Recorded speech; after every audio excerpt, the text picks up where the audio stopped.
জল দেখলেই যে অস্বস্তি বোধ করে, নদীর নয়, সমুদ্র নয়, এক গ্লাস জলের কথা বলছি না, বলছি গভীর জল। নমস্কার বন্ধুরা, পাঠশালা প্যালেসে সবাইকে স্বাগত।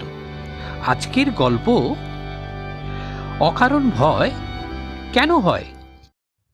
রুদ্র জল দেখলেই অস্বস্তি বোধ করে। নদী নয়, সমুদ্র নয়, এক গ্লাস জলের কথাও বলছি না, বলছি গভীর জল। পুকুরের ধারে গেলে বুকটা ধক করে ওঠে, হাত পা ঠান্ডা হয়ে যায়, শ্বাস যেন গলায় আটকে আসে। অথচ আশ্চর্য ব্যাপার, রুদ্র কখনো ডোবেনি, কোনো দুর্ঘটনাও হয়নি, কোনো ভয়ঙ্কর স্মৃতিও নেই। ডাক্তার বলেছে ফোবিয়া হতে পারে, বন্ধুরা হাসে, ছোটবেলা থেকে এ ভয়।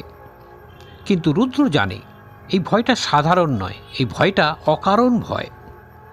একদিন সন্ধ্যায় একাকী ঘরে বসে রুদ্র মেডিটেশন শুরু করে। চোখ বন্ধ, শ্বাস প্রশ্বাস ধীরে ধীরে স্বাভাবিক। প্রথমে অস্পষ্ট, তারপর পরিষ্কার সে দেখে একটা পুরনো কাঠের নৌকা, অন্ধকার রাত, আকাশে কালো মেঘ, ঝড় আসছে, নদীর জল অস্বাভাবিক রকম কালো। রুদ্র ঘামতে শুরু করে, কারণ সে বুঝতে পারছে সে শুধু দেখছে না, সে ওখানেই আছে। এই জন্মে রুদ্র একজন সাধারণ মানুষ, কিন্তু এই দৃশ্যে সে একজন মাঝি। নদী তার জীবন, নৌকাই তার সংসার।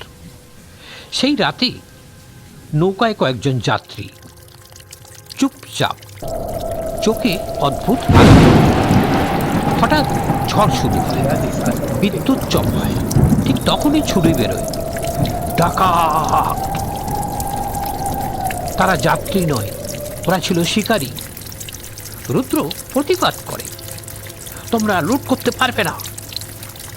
একটা ঘুষি, তারপর আর একটা। তার হাত বাঁধা হয়, পাও বাঁধা হয়, নৌকার কিনারায় ঠেলে আনা হয় তাকে। রুদ্র চিৎকার করে, আমার পরিবার আছে। ডাকাতদের হাসি।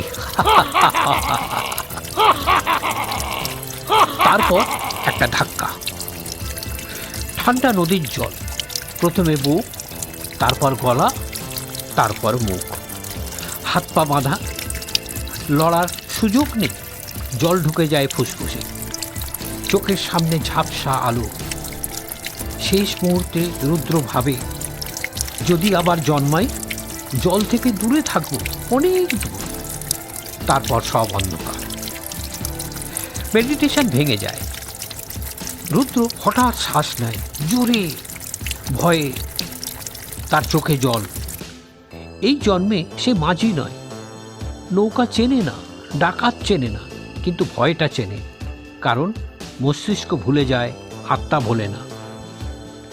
সেদিনের পর রুদ্র বুঝতে পারে সব ভয় মানসিক রোগ নয়, সব ভয় দুর্বলতাও নয়। কিছু ভয় অন্য জীবনের শেষ আর্তনাদ, কিছু আতঙ্ক আগের জন্মের অসমাপ্ত স্মৃতি। আমরা যা ভুলে যাই, আত্মা তা বহন করে চলে। সব ভয়কে ওষুধে সারানো যায় না, সব ভয়কে যুক্তি দিয়ে বোঝানো যায় না, কারণ কিছু ভয় জন্মায় মৃত্যুর মুহূর্তে। আপনার অকারণ ভয়টা হয়তো এই জীবনেরও নয়। কেমন লাগলো গল্পটা কমেন্টে জানান। ভালো লাগলে লাইক করুন, শেয়ার করুন, আর যদি নতুন হয়ে থাকেন সাবস্ক্রাইব করে পাশের ঘন্টাটা বাজিয়ে দিন। আবার এই রকম গল্প নিয়ে ফিরে আসব। ধন্যবাদ।